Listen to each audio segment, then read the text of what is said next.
Are you tired of your energy and happiness constantly being depleted?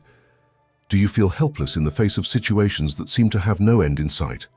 Well, you're not alone. We all face times when walking away seems impossible. But what if I told you that it might be the best decision you've ever made? I even promise a solution for that other problem of yours. That's right. You don't have to hide it if that's the case for you. You find yourself lost on the road of life. You don't feel motivation. You don't find a purpose in life. Or maybe you don't even know where to start, and that overwhelms you. Yes, I know how it feels. It is frustrating not to have a clear starting point, an effective established outline, or even not to know where the life you're leading today is leading you. But don't worry, walking away can be your greatest power. Come with me, we'll talk, not just about the virtuous encounter you can have with yourself when you're alone, but also of many other things. How do we stop prioritizing the needs of other people? How do we identify the individuals who make our lives more toxic and vulnerable? How do we get away from people who hurt us? How can we take advantage of this moment of solitude to find ourselves? I promise you that from the time you have finished this complete video, your life will be different. You will see the world with different eyes, and that is good. You will no longer live deceived by your brain. Today we will change the conformist chip, and we will look for the best life for us, I promise you. But before we start, I ask you to subscribe to the channel and activate the notification bell to be informed when I upload more Stoic tips like this. Remember that Stoicism is a philosophy that emphasizes emotional resilience and living by virtue. We'll explore how walking away can be the ultimate act of strength, not weakness. Whether you're dealing with a toxic relationship, a grueling job, or just negative influences, it's time to equip yourself with the wisdom and courage to break free and regain your energy and happiness. So, are you ready to live a life with greater peace, clarity, and purpose? Since you have decided to take the Stoic path that will lead you to live with virtue, we will first establish how we are going to move forward in our talk. I want you to know that I will talk to you about how exhausting toxic external stimuli can be, how it influences our day-to-day, how to recognize these stimuli that make us feel bad, whether they are people, trade, or habits. In addition, I will teach you how to walk away, and best of all, how we could take advantage of precisely this act of courage to grow as people. Okay, without further ado, let's get started. I'm going to tell you how exhausting toxic relationships can be in life. Whether they are partners, friends, family, jobs, or habits, these relationships consume our energy, self-esteem, and happiness. They make us feel guilty, inferior, or dissatisfied. They take us away from our dreams, goals, and values. They prevent us from growing, learning, and enjoying. There are several signs that can alert us, such as disrespect, manipulation, dependence, control, violence, or contempt. These attitudes may be subtle or overt, but they are always harmful. We must not confuse love with suffering, friendship with profit, family with obligation, trade with sacrifice, or habit with addiction. How to get out of a toxic relationship? It is not easy, but it is not impossible either. But let's talk about a case undoubtedly heartbreaking. This is the story of Anna, who was at a crossroads. Her life at first glance seemed perfect. A stable partner, a decent job, a supportive family. Inside, however, a feeling of suffocation consumed her. Her relationship with Thomas, who had once been passionate, had become a monotonous routine. Arguments were constant, and the lack of understanding and support filled her with emptiness. Thomas, absorbed in his own world, did not seem to notice Anne's agony. And despite having a group of friends with whom she shared laughter and good times, Anna felt that she could not be herself with them. Judgments, criticism, and sarcastic comments made her feel insecure and judged. And not to mention the family issue. Sure, her family's love was unconditional, but also suffocating. Her parents, clinging to outdated traditions, constantly pressured her to follow a path that did not fulfill her. Anna felt trapped in a web of expectations that she could not meet. What did Anna do to escape daily stress? Well, what many of us do: overeat, drink alcohol more often, and use their social networks a lot. These habits, far from helping her, only worsened her mood, increased her insomnia, and plunged her into a spiral of self-destruction. Anna was in an invisible cage, built by the chains of people and the situations that surrounded her. Every day was a struggle to free herself, to find a little fresh air in the midst of suffocation. What Anna didn't know is that she wasn't valuing the importance of freedom and responsibility. Even if you are here listening to my words, and as much as I want to help you more than I am doing here and now by sharing my knowledge, it is only you who can ultimately break the chains that bind you. Anna sought help. His grandfather, a man who became very wise due to age, told him that the first step to free himself from his bonds was to recognize them. Because how do we act accordingly without knowing those who issue the acts? Aristotle, in his work Nicomachean Ethics, states that virtue consists of the right mean between two vicious extremes, and that to find that balance prudence is needed, which is the ability to deliberate and choose the best for each situation. Aristotle states that prudence is not just theoretical knowledge, but a practical skill that is acquired through experience and education. Thus, the prudent person is able to analyze the problems that arise, consider the possible solutions and their consequences, and act in accordance with what reason dictates. In this way, the prudent can turn their life around and orient it towards good and happiness. The old man's words echoed in Anne's heart. She decided to take charge of her life and face her fears. He began by talking to Thomas about his needs. With his friends, he opened up about his feelings. As for her family, Anna spoke to them respectfully but firmly. Finally, Anna broke up with her partner, and only 2 friends understood her in the way Anna expected. Talking to his family, on the other hand, did mean a more beautiful and harmonious bond. But even though Anna lost her partner and several of her friends, she feels good. For the first time in a long time, Anna felt free, satisfied, and without any remorse. Unintentionally, she had opened the doors to a new version of herself, a free, strong, and confident woman. Relationships, work, and habits can be a source of joy and satisfaction, but they can also become chains that bind us to unhappiness. It is important to learn to recognize them and take charge of our lives to build a path to freedom and fulfillment. However, when they squeeze and damage, even trying to make peace with these reins, the situation does not improve, so the best thing to do is to let go. And then you will understand that your life needed that change. And that's right, it's not easy. Letting go is never easy. And by letting go, I don't just mean people.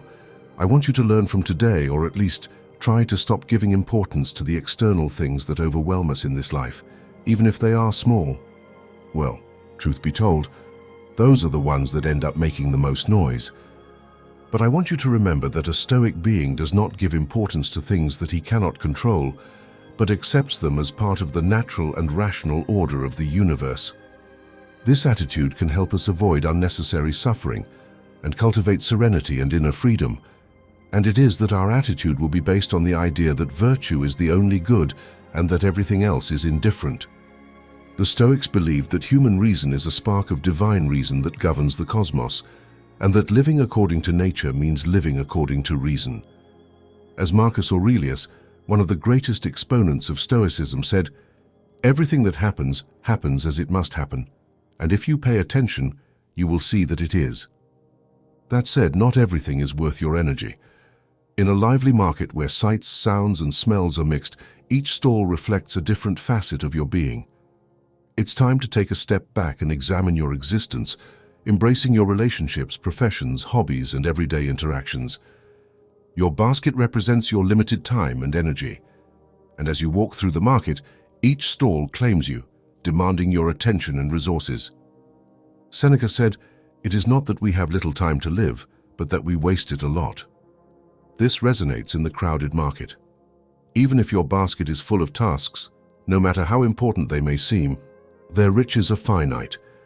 Every object you choose, every position you stand on, reduces the space and energy available to others. Some stalls radiate negativity, like poisonous herbs. Let's stop giving importance to what wears us out as people, what takes away our valuable time, and what holds us back. Let's stop giving importance to traffic, to the neighbor's ugly garden, to the garbage that any pedestrian threw away, to the person who eats with their mouth open, to your friend who forgives her ex tirelessly, to the cake she didn't lift, to the rainy day when you expected a hot day, or vice versa. Accept reality as it is and not as we would like it to be. We cannot change what has already happened or what is going to happen, but we can change our attitude and our way of seeing things. Focus on the present. Stay away from sounds or images that disturb your peace. Isolate yourself for a while. Close your eyes. Listen to music. Meditate. Feel the calm. At that moment, it is you in company with yourself. There is no more. Only you are in control of your emotions. Stay away from those sounds that make you feel anxious and seek meditation. Pause. On the other hand, and continuing with the theme of the stalls that we find in the market of our exhausting life, we find others different from the noises and things that we cannot control, which also consume our energy. And those are gossip conversations, toxic relationships, and unfulfilled commitments, which make you feel tired and exhausted. Holding on to these stalls, hoping for a change, is like tending weeds, waiting for them to grow into vibrant flowers. Now I want you to ask yourself in these situations, such as gossip or unfulfilled commitments, does this align with my values and goals? Is this relationship uplifting? Or does it leave me feeling exhausted? Does this opportunity align with my passions, or is it simply a distraction? Does this stagnation give me energy or drain me? Does this interaction inspire and motivate me? Or do I walk away feeling exhausted and discouraged? Is this the best use of my limited resources? Could my energy be better spent in another position, which could lead to more significant growth and satisfaction? Stepping away from the drain stands is not a matter of indifference or cruelty, but rather an act of self-care, a conscious decision to nurture your well-being. It allows you to redirect your precious energy into fertile areas, cultivate a genuinely flourishing life. Remember, walking away doesn't have to be dramatic. Sometimes all it takes to make a positive change in your life is a change in focus, an educated decrease in negative energies, or a conscious decision to limit your exposure to negativity. Not bad.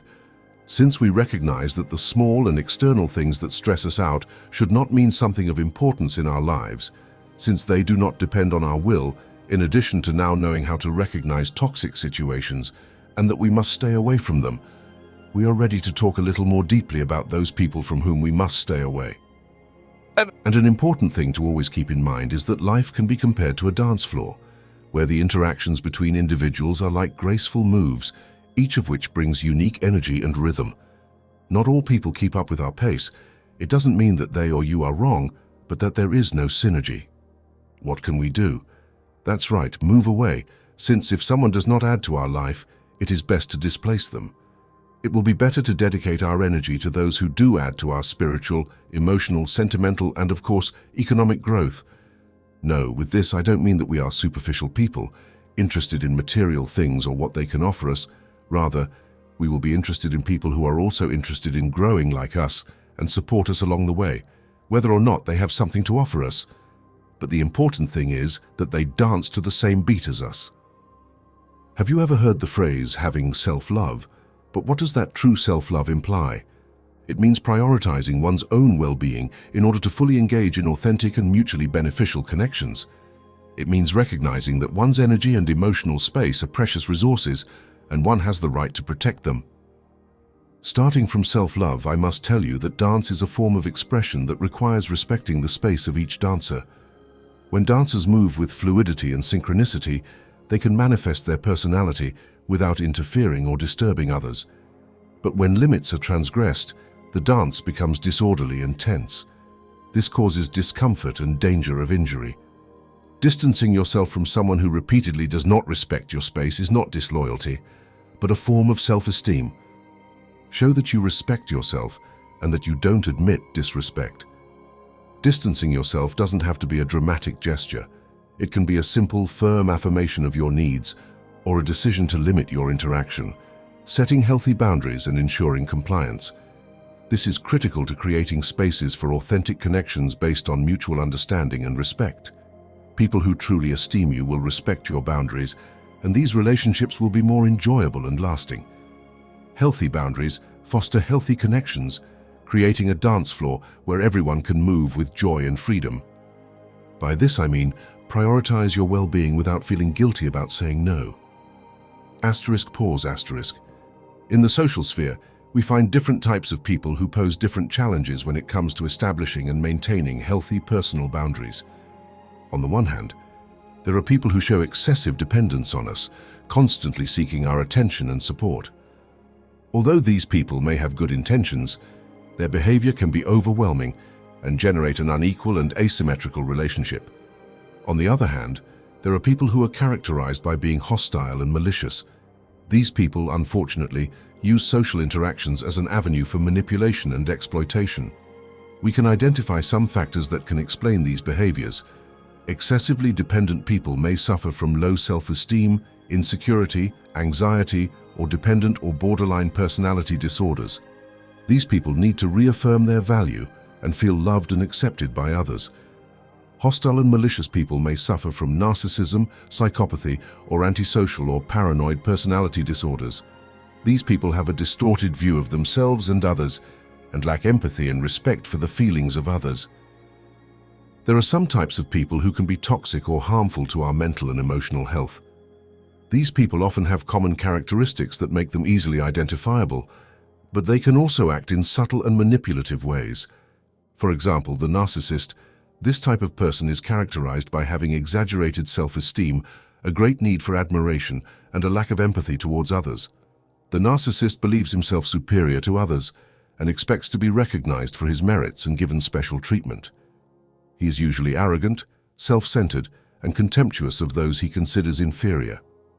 The narcissist can make us feel insecure, guilty, or inferior, as they're always trying to highlight and minimize our qualities. To get away from this type of person, we must be aware of our value and not be intimidated by their criticism or demands. Also around us can be the manipulator.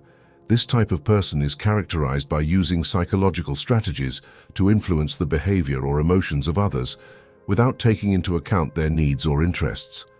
The manipulator is usually skilled at detecting the weaknesses or desires of others and taking advantage of them to achieve their goals. He usually resorts to lies, guilt, emotional blackmail, or victimization to get what he wants. The manipulator can make us feel confused, distressed, or responsible for their well-being, as they are always trying to control and condition our decisions. To distance ourselves from this type of person, we must be firm in our criteria and not be influenced by their pressures or threats. Another type of person that we must identify and keep away from, if by itself, is the negative. This type of person is characterized by having a pessimistic, defeatist, and complaining attitude towards life. The negative usually sees the bad side of everything, anticipates the worst, and magnifies the problems. He is usually dissatisfied, bitter, and distrustful of others. The negative can make us feel discouraged, frustrated, or powerless, as it always tries to convey its negative view to us and discourage us from our projects. To move away from this type of person, we must be optimistic, positive, and proactive in the face of challenges, and not let ourselves be infected by their pessimism or inaction. Moving away from disrespect opens the door to authentic connections. By embracing these concepts, you'll have the power to reclaim your space on the dance floor of life and cultivate connections that respect and celebrate your true self. Okay, so what can we value about withdrawing from other people? Sometimes the best way to protect our mental and emotional health is to stay away from the people who hurt us. It is not about being selfish or spiteful, but about recognizing that there are relationships that take away more than they add to us, that generate more stress than well-being, that prevent us from growing and being happy.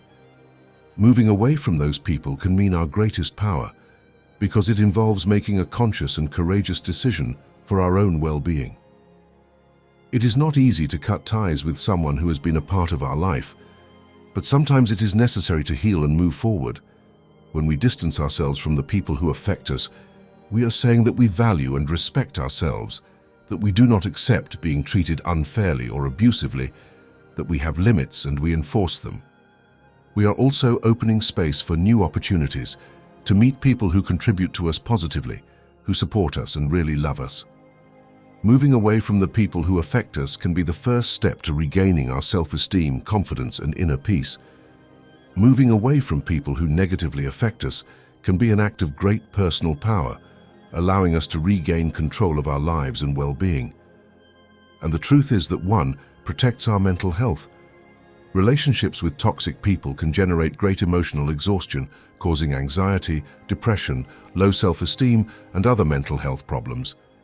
Moving away from these people creates a space for healing and personal growth. 2. From here, you'll notice that you prioritize your energy. The people who affect us consume our emotional and mental energy.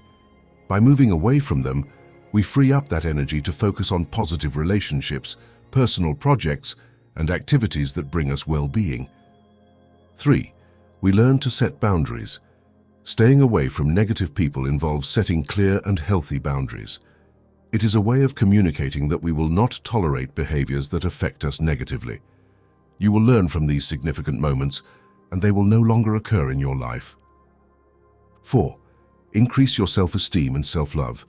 As I said, to walk away you need self-love, but once you have moved away, this will also increase your self-love. Choosing to stay away from toxic relationships shows that we value our well-being and deserve healthy, positive relationships. It is an act of self-love that strengthens self-esteem. 5. Moving away from the inappropriate people in our lives opens up opportunities for new relationships that bring us value, support, and growth. 6. An important point is that this is how we find inner peace. Conflictive relationships generate an environment of tension and chaos. Moving away from these people allows us to find inner peace and live with greater tranquility. 7. By freeing ourselves from negative relationships, we can devote time and energy to our own personal growth, exploring our goals, dreams, and personal development. And 8. Staying away from toxic people can be an example for others who find themselves in similar situations, inspiring them to make choices that benefit their well-being. It's important to remember that walking away isn't always easy. Feelings of guilt or fear may arise. However, it's crucial to remember that personal well-being is the priority. Seeking support from friends, family, or a mental health professional can make this process easier. Walking away from the people who affect us can be an act of great personal power that allows us to take charge of our lives, protect our mental health, and build a path to happiness and well-being. It doesn't matter if you end up alone. Look at it as a clean slate so that your life changes for the better. Removing or purifying all of those toxicities is the best thing you can do. To understand the value of solitude, we can turn to the thought of the Roman philosopher Marcus Aurelius, who argues that solitude is an advantage that, although it separates us from people, also separates us from distractions and worldly pleasures, to concentrate on our own nature and the meaning of life. This solitude does not have to be negative, but can be an opportunity to cultivate wisdom, virtue, and serenity. However, loneliness also implies a risk, that of isolating ourselves from others, of losing the ability to put ourselves in the place of the other and to act with kindness, of falling into pride and vanity. For this reason, Marcus Aurelius advises balancing self-knowledge with the feeling of belonging to humanity, of assuming that we are all part of the same reality and that we have a reciprocal obligation. In this way, deep self-knowledge does not produce loneliness, but connection with oneself and with others. Distancing ourselves from people, of course, is a source of freedom and independence, which we must take advantage of to cultivate our happiness and well-being. We don't need anyone else to feel complete or satisfied, but it depends on our attitude and our thinking. This was affirmed by Marcus Aurelius, who defended virtue and self-discipline as essential values to achieve inner harmony. Being alone allows us to develop our autonomy and self-esteem without seeking external approval or support. It also allows us to enjoy our time, our hobbies, our projects, and our dreams without having to submit to the expectations or demands of others. In addition, solitude stimulates creativity and imagination by encouraging divergent thinking and the generation of new ideas. By being alone, we can find original and innovative solutions to problems which reflect our personality and our interests. Solitude is the workshop of genius, said the writer Baltasar Gracian. Being alone does not mean being isolated or abandoned, but being the master of our own destiny and our own happiness. In fact, taking a break from society, or from the people who negatively affect us, can be an enriching experience if we take advantage of it to get to know ourselves better, to identify our emotions, our motivations, our values, and our goals. In this way, we can develop skills to regulate our emotions more effectively and positively without being dominated by panic, anger, or longing. Loneliness gives us the opportunity to cultivate an attitude of calm and self-control, which makes it easier for us to face difficulties and setbacks with more intelligence and resilience. And sometimes, being accompanied by these negative or toxic people for our lives prevents us from paying attention to even things as simple as our environment. It may seem ridiculous, I admit, but when we are alone, we can meditate on ourselves, our feelings, our dreams, and our purposes. We can spend time doing what we are passionate about, taking care of our health, learning new things, and growing as people. For the Stoic sages, solitude allows us to value the simple things in life more, such as the sun, air, water, nature, music, reading, art, and food. These things provide us with joy, peace, comfort, and fulfillment, and make us feel more connected to the world and to ourselves. Loneliness does not have to be a condemnation, but an opportunity to discover and appreciate what really counts. According to the Stoics, we must distinguish between what depends on us and what does not. What depends on us is our attitude, our conduct, our opinions, and our judgments. What does not depend on us are external events, the actions of others, fame, money, or health. If we base our happiness on what does not depend on us, we will be exposed to suffering, frustration, and anxiety. But if we base our happiness on what depends on us, we will be free, calm, and resilient. Therefore, distancing ourselves from the people who affect us can be a way of exercising our power, as long as we do it from wisdom, justice, courage, and discipline, which are the 4 values of Stoicism. Wisdom allows us to manage our emotions and perceive reality objectively. Justice makes us act with fairness and respect for others. Courage helps us to face difficulties with fortitude and determination. And discipline makes us consistent and coherent with our principles. As the philosopher Epictetus said, it is not things that disturb us, but our opinions about them. Therefore, if we want to be happy, we must change our way of thinking and valuing what happens to us. It is not about denying or repressing our emotions, but about understanding them and transforming them into something positive. Nor is it a matter of being indifferent or conformist, but of being aware and responsible. Marcus Aurelius wrote, "Everything that happens to you had to happen to you like this. What happens to you is an inescapable consequence of the set of previous causes. Therefore, we must accept the inevitable with serenity and take advantage of opportunities to grow and learn. We cannot change the past or the future, but we can live the present fully and meaningfully."